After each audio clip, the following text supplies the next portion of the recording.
Upon the wide and lonely plains where no church bell ever rang and no king's road was marked, we came upon the Platte River and believed it a mercy sent from heaven. The man who first stepped into it did so laughing, though his laughter was thin and cracked as dry wood. He was called Josiah Miller, a farmer of Virginia, driven westward by debt and drought, with a wife and twin daughters whose eyes yet held the brightness of youth. He waded in with his boots still upon his feet, calling back to us that the water was but shallow and gentle, and that we had feared a ghost where none existed. But I, Nathaniel Brackenridge, who kept the company's ledger and journal, marked how the sand swallowed his legs with each step, and how the water moved with a secret haste that belied its quiet surface. The Platte did not rage like the rivers of the East, nor roar against rocks. It spread itself broad and pale, braided into many wandering channels that shifted like thoughts in a restless mind. It whispered rather than shouted, and such whispering is more dreadful than thunder.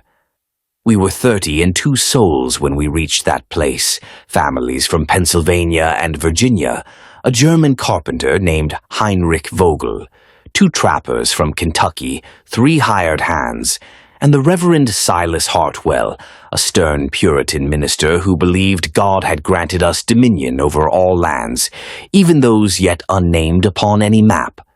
For many days we had followed the Platte as one follows a guiding star, for the plains swallowed all landmarks, and men vanished there as easily as a spark in wind. We had heard tales from others upon the trail, of wagons lost, of bones found upon sandbars, of voices heard at night when no man stood near. The preacher rebuked such talk, saying it was superstition born of weak faith, yet I saw him clutch his Bible whenever the night wind rose. We halted at a bend where the river spread wide and shallow, the banks low and the grass bending in the wind like kneeling congregants. Scouts went forth and returned with grave faces, saying the bottom was soft as porridge, that a man might sink past his knees, and that wagons would bury themselves as coffins are buried. Yet our supplies waned, and our children grew thin, and the thought of waiting longer was a greater terror than the river itself. Rain came upon the second night, not as storm, but as a steady quiet, weeping from the heavens, swelling the channels without sound. In the morning, Josiah Miller spoke what many thought, that to linger was to perish slowly, and to cross was to chance life. Reverend Hartwell prayed in Latin, lifting his hands and invoking the Father, Son, and Holy Spirit, while Heinrich crossed himself in his own Catholic manner, and others whispered prayers in voices meant only for God. Thus was the decision made. We stripped the wagons of heavy goods, tied barrels together for floats, yoked oxen in pairs, and bound children into the lightest conveyances. Horses neighed and stamped, their nostrils flaring at the scent of moving water. The women clutched infants and prayer books alike.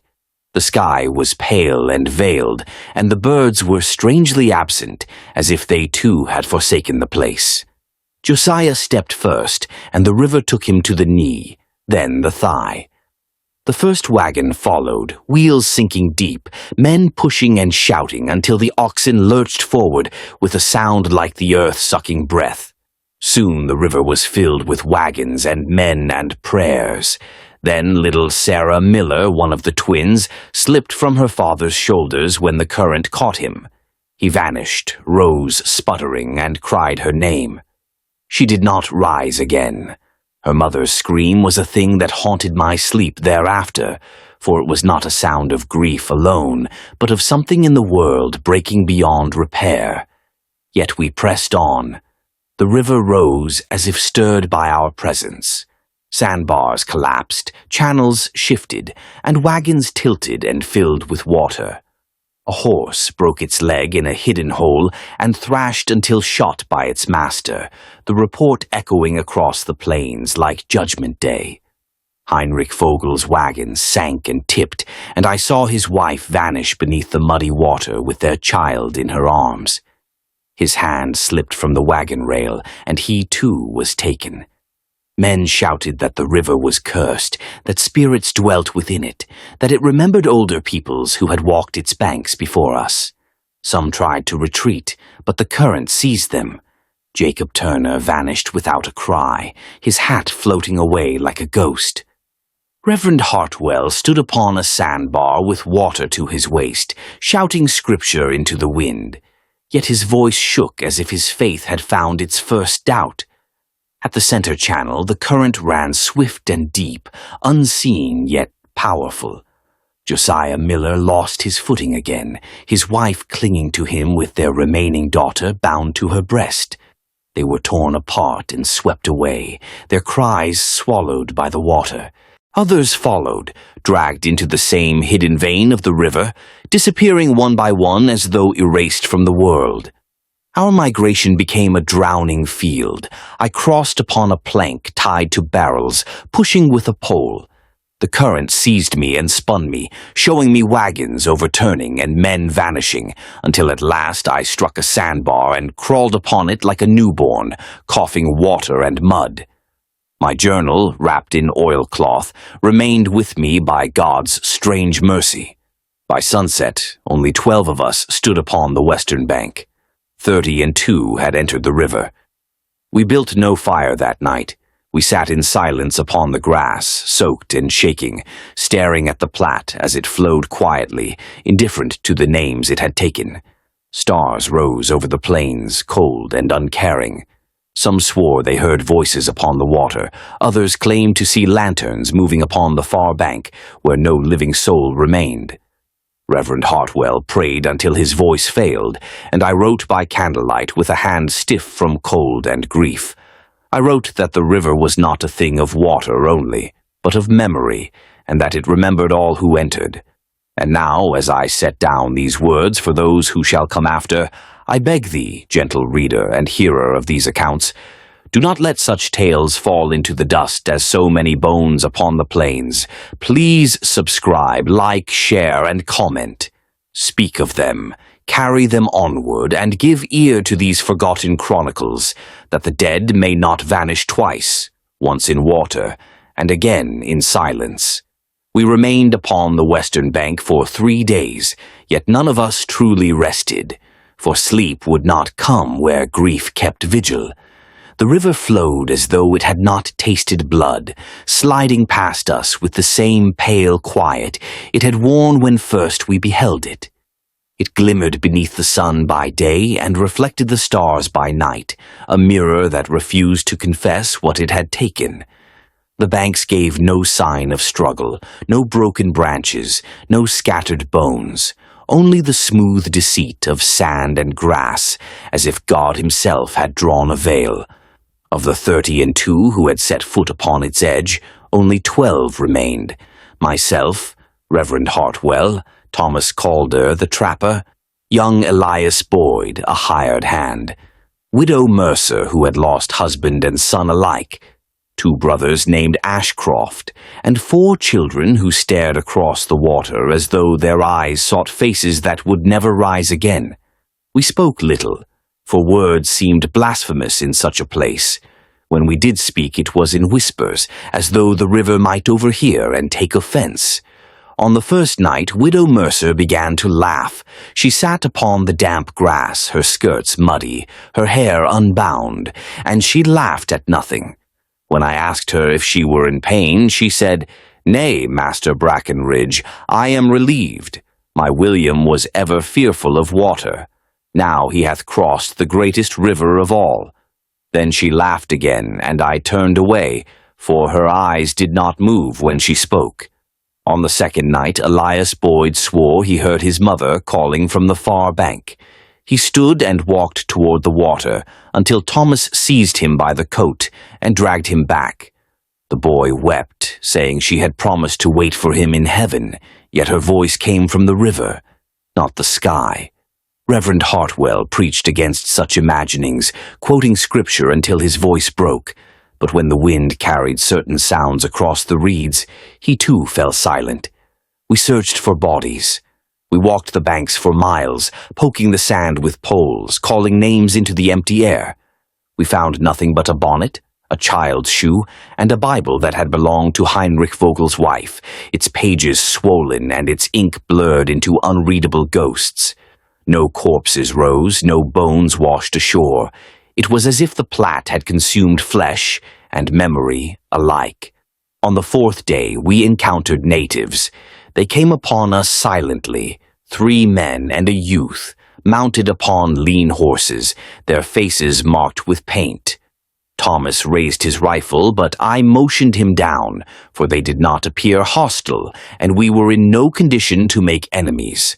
Their leader spoke in broken English and named himself Wagons, which Thomas said meant something akin to "he who watches the water." He looked upon the river with an expression not of fear but of resignation, as a man looks upon a long-known sorrow. "You cross there," he said, pointing to the bend where our wagons had entered. "Yes," Reverend Hartwell replied. "Many died." Wagons nodded slowly. "The river eats." "The river is water," the preacher said, though his voice lacked its former certainty. "It is God's creation, not a beast." Wagons looked upon him for a long moment, then said, "Water remembers. Long before your people came, ours did not cross there. The sand moves. The deep runs under the shallow. The river takes those who do not listen." He gestured to the youth beside him, who spoke in their tongue, words that sounded like wind in reeds. Thomas translated what little he could, saying they spoke of a place where the ground drinks men, where the river walks in secret paths, and where spirits of the drowned wander until forgotten. Reverend Hartwell dismissed such talk as heathen superstition, yet when Wagons asked how many had crossed, and we told him 32, his eyes widened. "You are marked," he said simply. He and his people departed as silently as they had come. That night Thomas Calder confided to me that he had heard such warnings before, and that trappers often avoided certain crossings, even when desperate. "The land hath moods," he said. "Some places are hungry." I asked him if he believed the river alive. He spat into the grass and said, "I believe it does not care whether we live or die, and that is worse than hatred." We buried what little we had salvaged, broken wagon parts, scraps of clothing, and the single Bible in a shallow pit. And Reverend Hartwell spoke prayers over them as though they were bodies. Widow Mercer hummed a lullaby as she placed her son's shoe upon the mound, and I thought her mind had left her for good. Yet grief was not the strangest thing that visited us. On the 6th night I heard footsteps outside my tent. I called out, thinking it Elias or Thomas, but no answer came. I stepped into the moonlight and saw a figure upon the bank, standing where the sand met the water. It was the shape of a man, hatless, his coat hanging heavy with water. He did not move. I walked toward him, my heart pounding, and called his name, Josiah Miller. The figure did not answer. When I drew near, the moonlight revealed nothing but reeds and shadows. The figure was gone. Yet I swear upon Scripture that I saw him, and that he stood upon the water as if upon solid ground. In the morning, Elias said he had seen his father in the same place, and the Ashcroft brothers claimed they heard Heinrich Vogel's hammering upon wood, as if building a wagon in the darkness. We began to fear that the dead had not crossed as we had thought. On the 7th day, we attempted to move westward. We repaired what wagons we could, redistributed supplies, and yoked the surviving oxen. The plains stretched before us, endless and indifferent. Yet as we traveled, we noticed something strange. Our tracks vanished.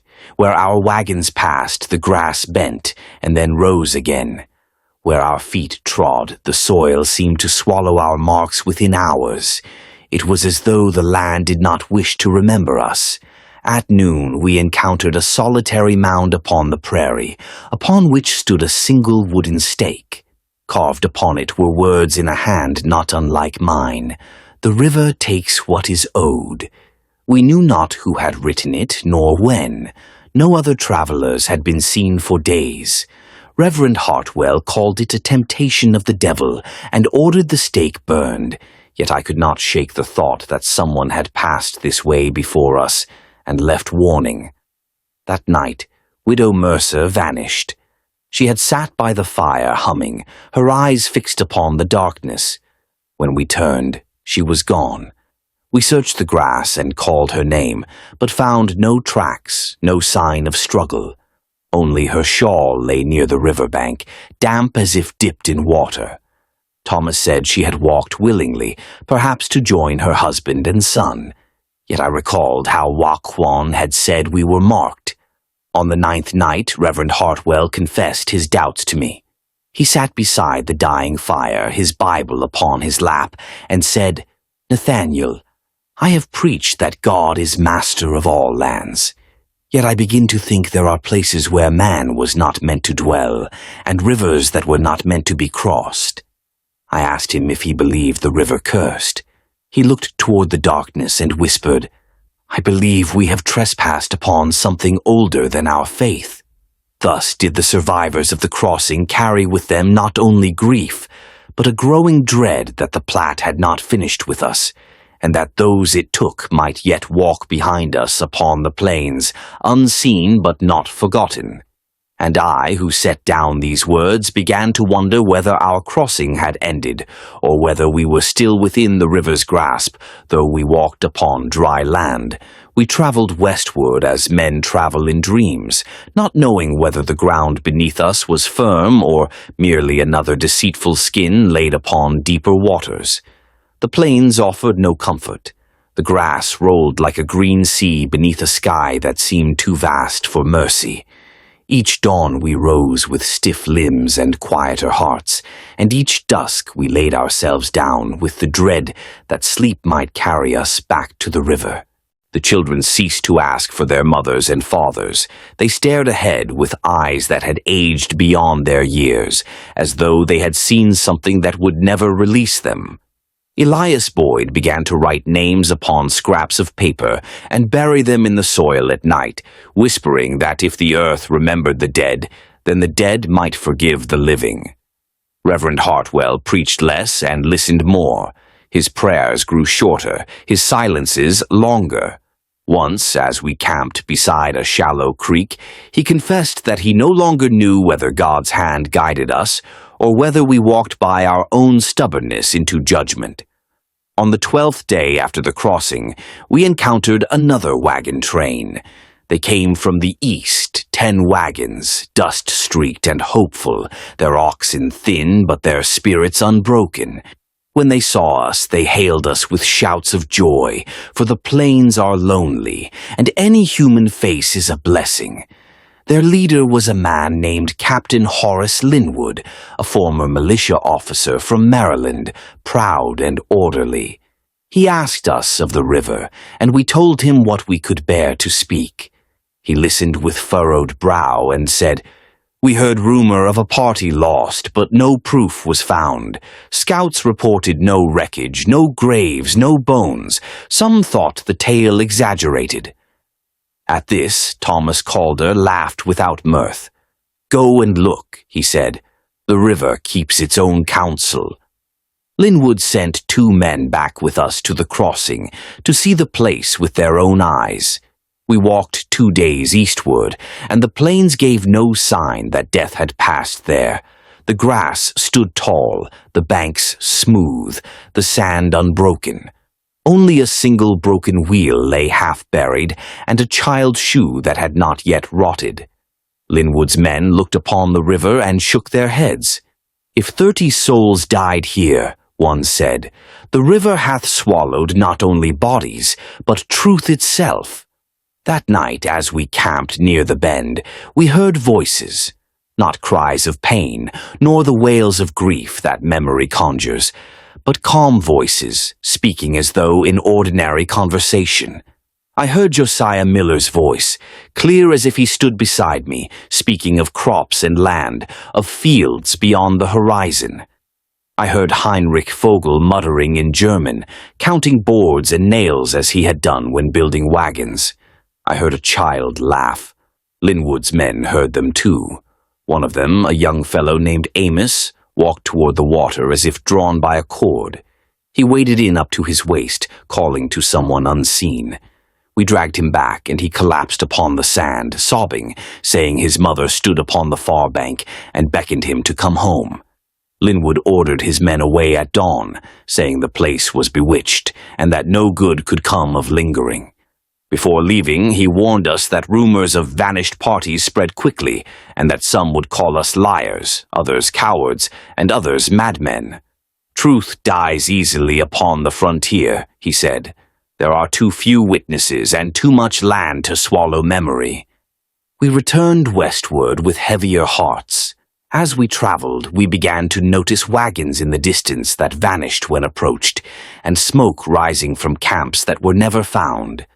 Once, at twilight, we saw a line of figures upon the horizon, walking in single file, their shapes wavering in the heat haze. When we drew nearer, there was nothing but grass and wind. The Ashcroft brothers began to argue with each other, accusing one another of hearing things that did not exist. One night, the younger brother, Samuel, struck the elder, claiming he had seen their drowned mother walking beside him. The elder denied it. Yet in the morning he admitted he had dreamed of her every night since the crossing, standing upon water and calling his name. I began to doubt my own eyes. At times I saw wagon tracks ahead of us that vanished upon approach. At others, I thought I saw people walking beside us in the corner of my vision, only to find nothing when I turned. My journal entries grew disordered, my handwriting uneven, as though my hand were guided by something not entirely my own. One evening, as the sun bled into the horizon, Thomas Calder pointed to a cluster of stones upon a rise. "Graves," he said. We climbed the rise and found wooden markers, old and weathered, bearing names carved with crude tools. Some names were English, some German, some unknown to us. Dates ranged across decades. Many bore no dates at all. At the center stood a larger marker upon which was carved, "They crossed where they should not have." Reverend Hartwell knelt and prayed over the graves, though he knew not who lay beneath. I copied the names into my journal, fearing that if I did not, they would vanish from memory as completely as our own dead. That night I dreamed of the river rising from the plains, flowing not in channels but across the grass, carrying with it wagons and people and memories, until the world was nothing but water and forgotten names. In the morning Elias Boyd was gone. His bedroll lay empty. His boots were gone. His footprints led westward for a short distance, then vanished as if he had stepped into thin air. We found a scrap of paper in his hand, written in a trembling script. "She is waiting. The river is everywhere." We never saw him again. Reverend Hartwell said nothing. We pressed on, fewer with each passing day, carrying not only supplies but ghosts. On the 20th day after the crossing, a storm came upon us. The sky turned black, the wind howled, and rain fell as if poured from buckets. Lightning struck the plains, and thunder rolled like cannon fire. We huddled beneath wagon covers, clutching one another, while the land shook. In the midst of the storm I heard water. Not rain, but the sound of a river in flood. I stepped from the wagon and saw, by lightning's flash, a line of water flowing across the grass, cutting through the prairie like a moving scar. It flowed where no river should be, carrying with it debris. Pieces of wagons, broken barrels, a child's doll. When the lightning faded, so did the water. In the morning there was no sign of it, only flattened grass and mud. Thomas Calder swore he had seen the same. Reverend Hartwell said it was a vision sent to test our faith. I began to wonder whether the Platte had followed us, or whether we carried it within us, like a sickness that turned memory into water. We reached a small rise overlooking a distant line of trees, perhaps marking another river or settlement. Hope stirred among us, weak but persistent. Yet as we descended, we saw figures among the trees, people standing still, watching. As we drew nearer, we recognized them. Josiah Miller, Heinrich Vogel, Widow Mercer, Elias Boyd, children and men and women we had lost. They stood upon the edge of the trees, unmoving, their clothes dry, their faces calm. They did not wave or speak. They simply watched us. The children among us screamed. Thomas Calder raised his rifle, his hands shaking.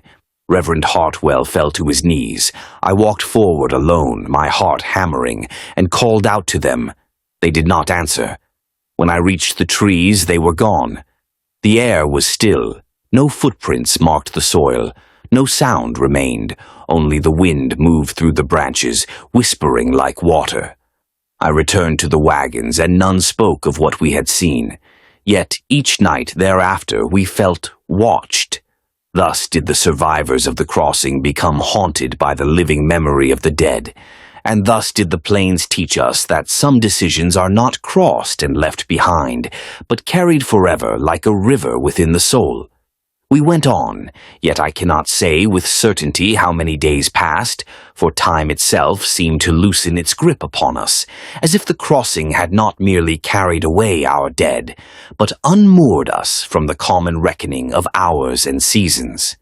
The plains ceased to feel like land, and began to feel like a vast shore, and we wanderers upon it like men who had never fully escaped the water.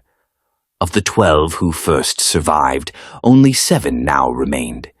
Samuel Ashcroft had taken sick after the vision in the trees. He complained that his boots were always wet, though they were dry to the touch, and that he heard water running beneath the ground wherever he walked. One night he rose and walked away from the camp, leaving his brother sleeping. In the morning we found his tracks leading straight across the prairie until they ended abruptly in a patch of undisturbed grass, as though he had stepped into the air and vanished. His brother wept but did not pursue him, saying only, "The river hath claimed him at last." Reverend Hartwell grew gaunt and hollow-eyed.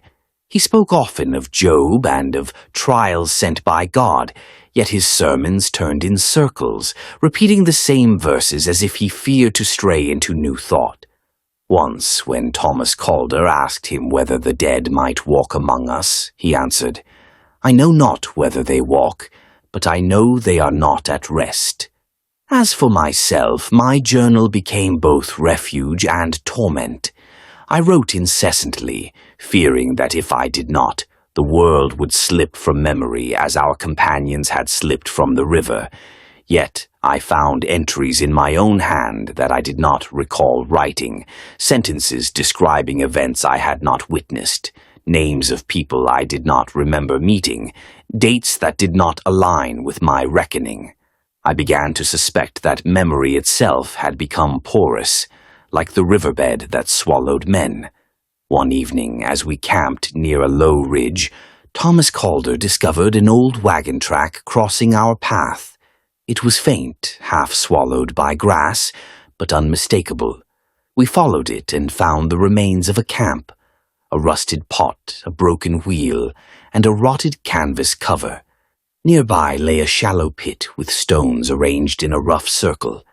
Inside the pit, we found bones. They were bleached by sun and scattered, yet clearly human. There were small bones among them, children's bones. No markers, no names, no prayers. Only the prairie had watched them die.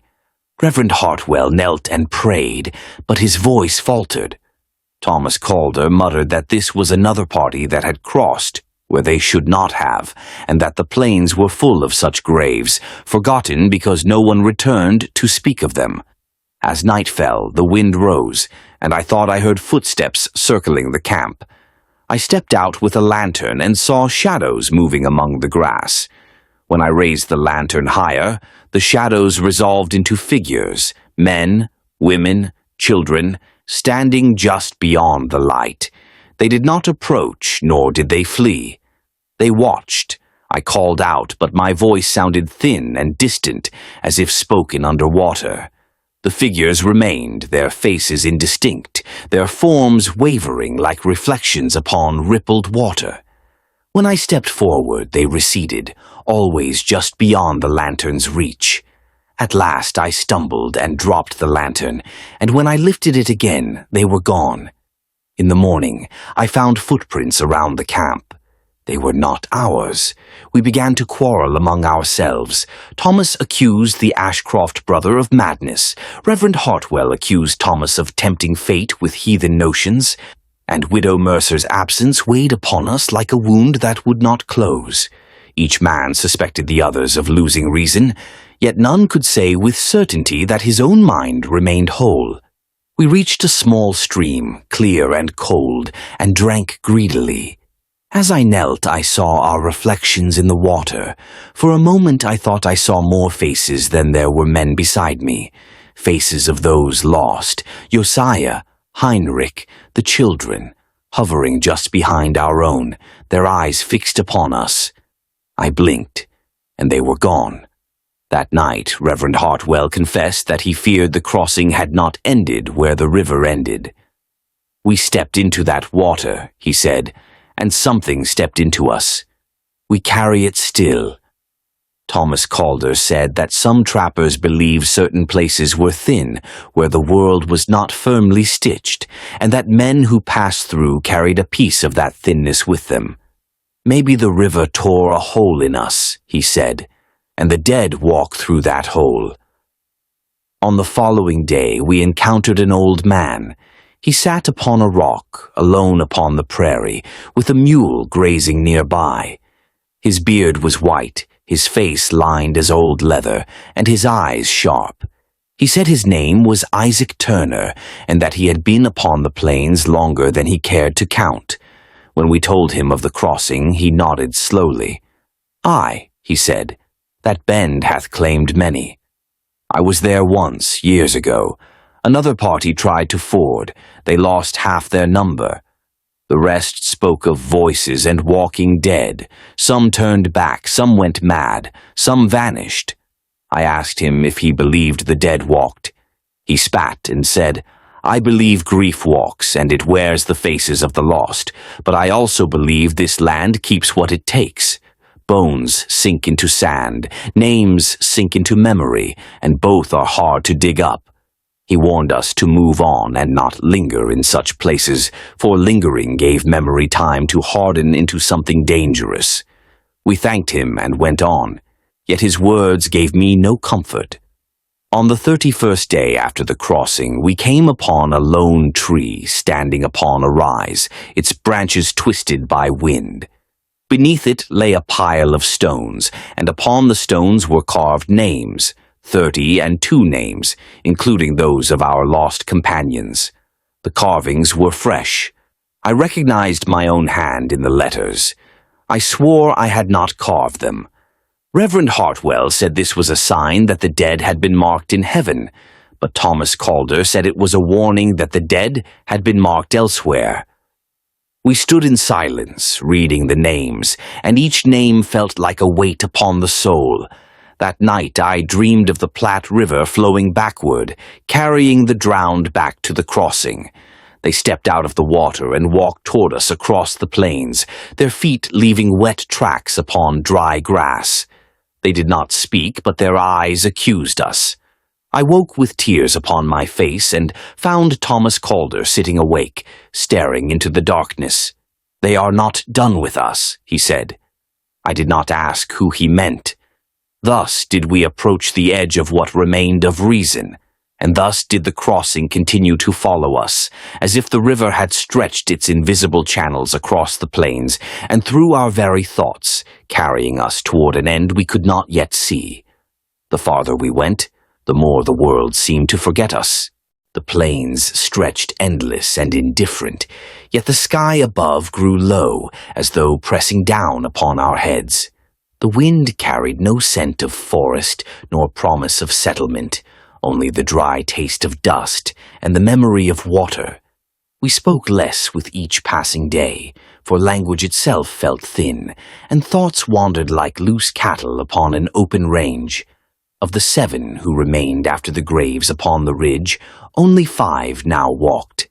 Thomas Calder, Reverend Hartwell, myself, the elder Ashcroft brother, and little Mary Miller, who had survived only because her mother had bound her to her chest with rope when the river seized them. She spoke rarely, but when she did, she spoke of the river as though it were a person who watched her. One morning she told me, "It is walking behind us." I asked her what walked. "The water," she said. "It has feet now." We had reached a land where the grass grew thinner and the soil cracked like old parchment. Here the wind sang through fissures in the earth, and the ground sounded hollow beneath our steps. Thomas Calder said we were crossing a great basin, where rivers vanished into the ground rather than finding the sea. "Perhaps this is where the Platte goes," he said. "Not westward, but downward." That thought haunted me. Reverend Hartwell began to preach again, but his sermons had changed.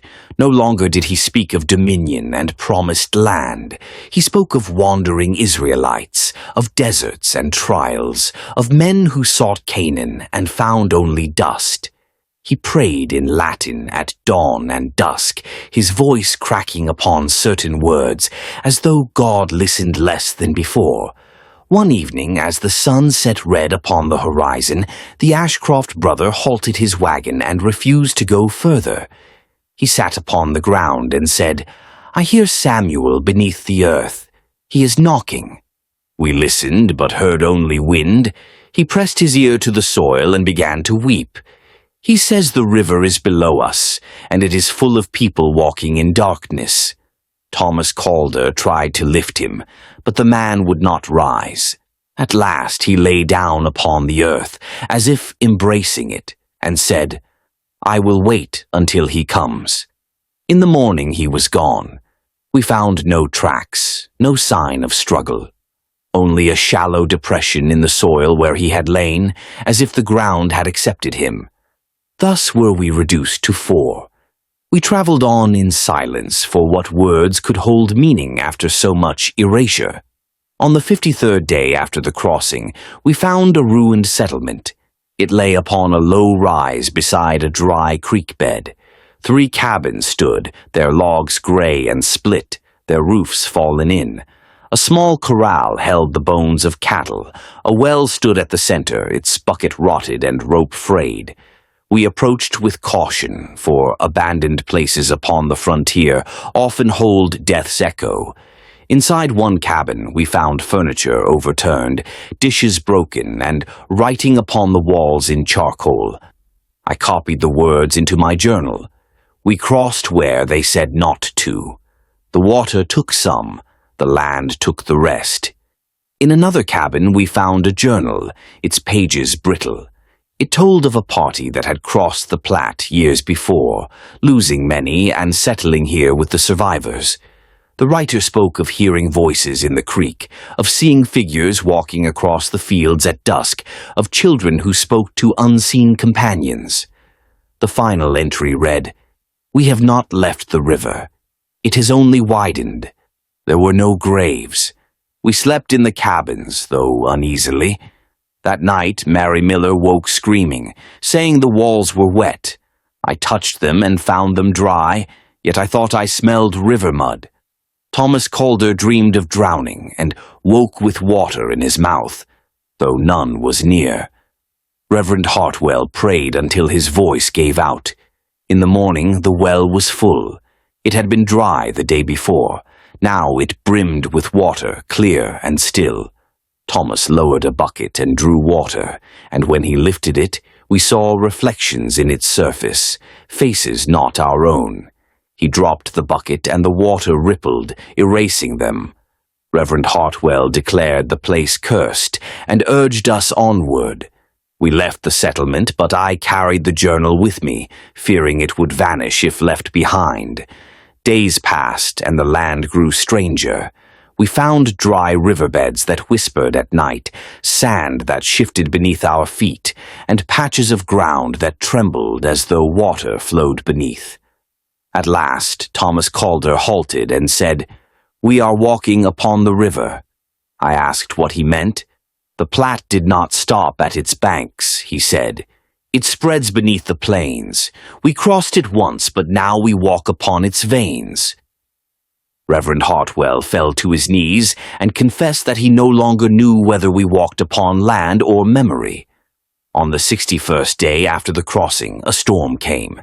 Not rain, but a storm of dust and wind. The sky turned brown and the sun vanished. We covered our faces and huddled by the wagons. The wind howled like 1,000 voices. In the midst of the storm, I heard water, not rain, but the rushing of a river in flood. The ground beneath us began to tremble. Cracks opened in the soil, and from them poured water, muddy, swift, carrying debris, bones, fragments of wagons, and the shapes of people. Thomas Calder shouted that the river had risen to reclaim its own. We saw figures walking in the water, their faces familiar. Josiah Miller, Heinrich Vogel, Widow Mercer, the Ashcroft brothers, Elias Boyd. They walked toward us, their mouths moving, though no sound came. Mary Miller cried, "They are coming home." Reverend Hartwell raised his Bible and shouted, "Scripture," but the wind tore his words away. The ground collapsed beneath Thomas Calder, and he was pulled into the flowing earth, shouting until water filled his mouth. Reverend Hartwell was swept away when the wagon overturned. Mary Miller slipped from my grasp and vanished into the mud.